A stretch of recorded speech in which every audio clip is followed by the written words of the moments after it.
Happy morning, dear friends. Here's yours, Dr. Rajanta. Welcome to Demystify with Ajay.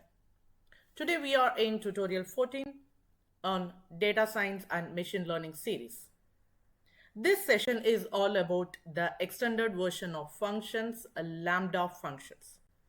Before going to Lambda function, we just need to have a clarification related to variables and its scope.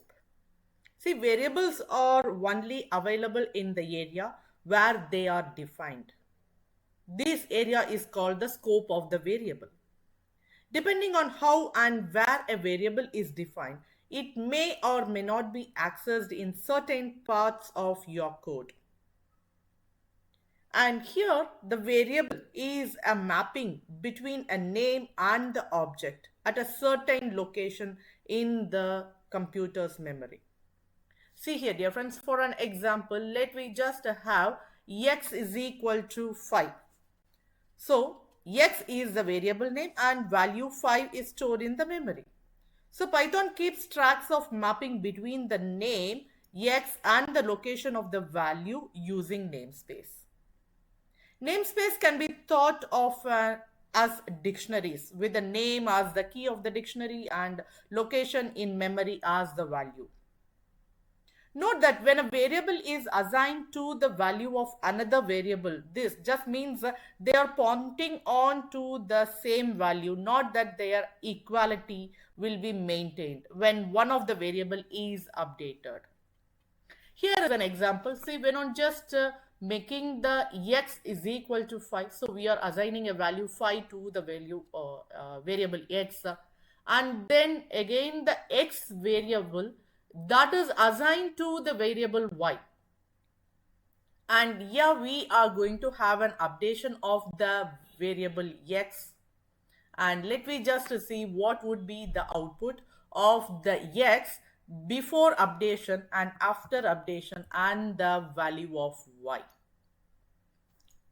So here what it just means that both x and y are initially set at to the point to the value 5, and when on just updating, it is updated to bind to the different location in memory, and here y remains bound to the same integer 5.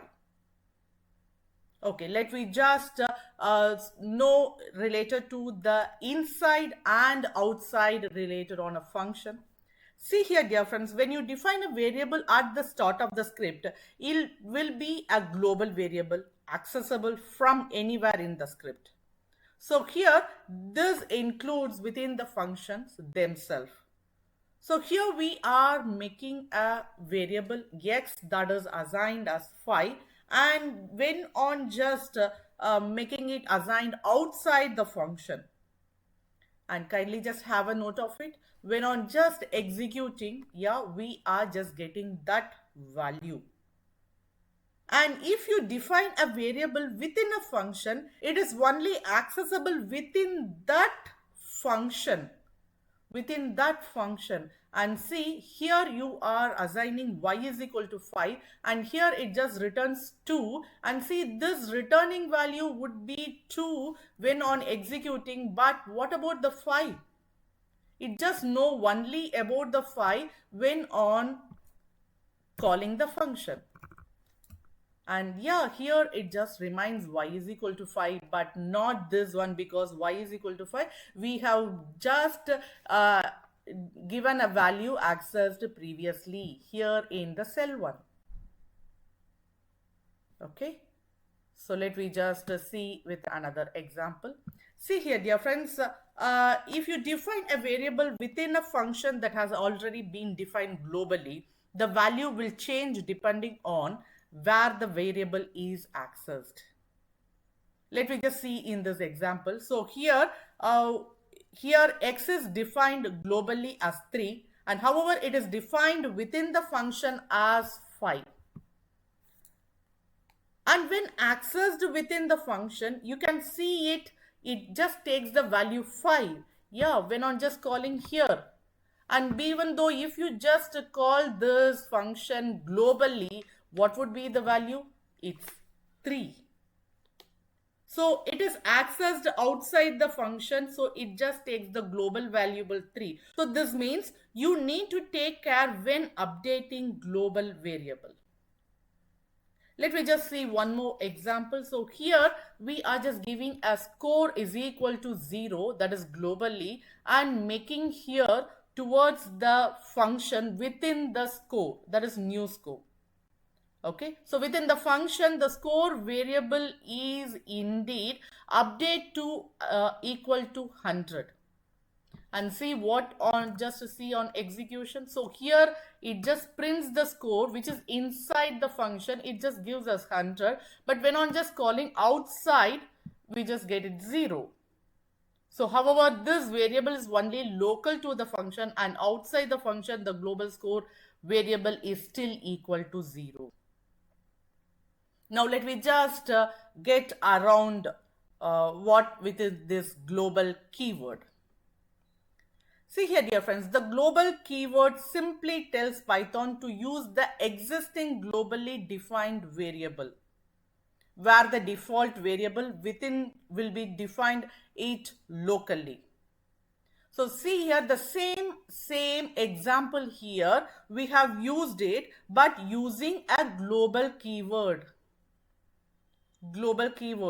So here, even though inside, if you just get it, yeah, your score would be 0.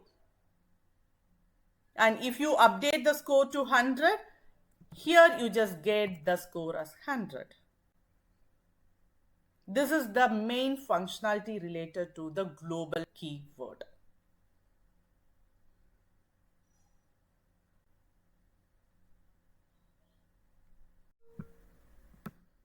Let me just look on to the non-local keyword.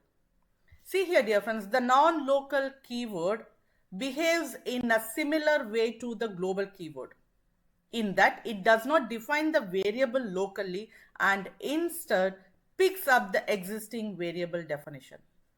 However, it does not go straight to the global definition. It first look at the closest enclosing scope, that is, it will look one level up in the code.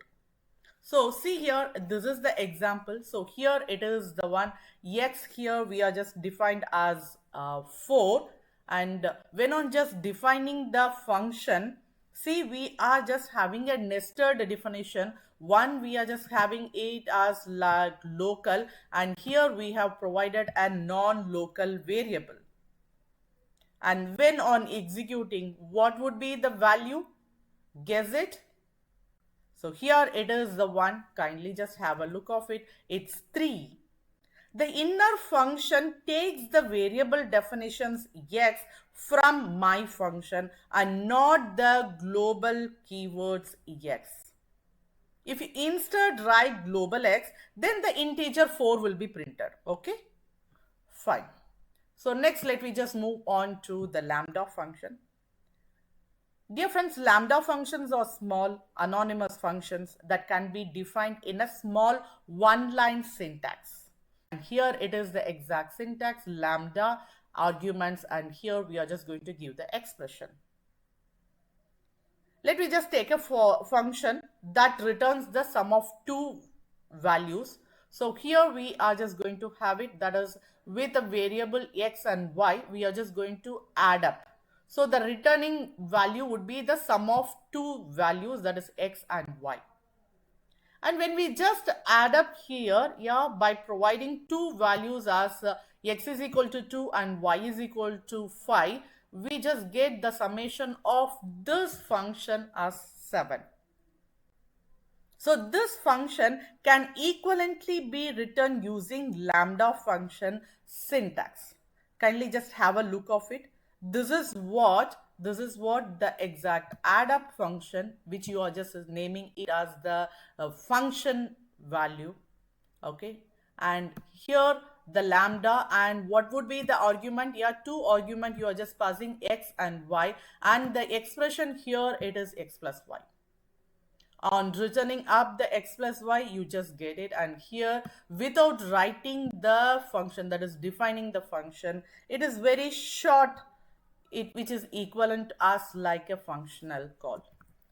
So this actually the main restriction of this lambda function is that it can only contain a single expression. That is, you need to be able to write the expression to return the value in a single line of code. So this makes actually lambda function convenient only in situation where the function is sufficiently simple such that it can be expressed in a single statement. Here you can just go with a small example with the lambda function. See, when you write a lambda function, first item, to select the first item in a list containing the items as like cat or dog or mouse. Okay, what would be the first item? Yeah, it's exactly the cat. So here, if you just want to know what is the first item, when you just write it in the lambda function, you can just provide it as my list of 0. So by indexing the 0, you can just make use of it. And here, the lambda function can be particularly useful in passing custom function to a map, as you can quickly define a function on the fly without assigning it to a variable name. Let me just give one more functionality that making with a mapping. See, map is a special function in Python that applies a given function to all its items in a list. And for an instance, suppose that you had a list of names and you wanted to generate an average number of character. So here it is the exact name and we are having elements, 3 elements in the list. And for each name in the list, you want to apply the length function, which return the number of characters in a string. So one option will be to iterate manually over the names and add the length to the list. So here we are just making a empty length. Okay, this is what the list, and we want to take each and every element and we want to append each and every length of the each element. So the first argument in the function to be applied, and here kindly just have a note of it, though this word just make it be applied, and the second argument is iterable, and which is in the case of list. So note that the map function returns a generator object and not a list. So you convert it back to a list when it is needed. And see here, dear friends, when I'm just making that, so here we want to make a mapping and let we just have it in the list. So after this, we want to identify the average length of that. So for that, we have to make the average, that is sum of the length by length of the lengths.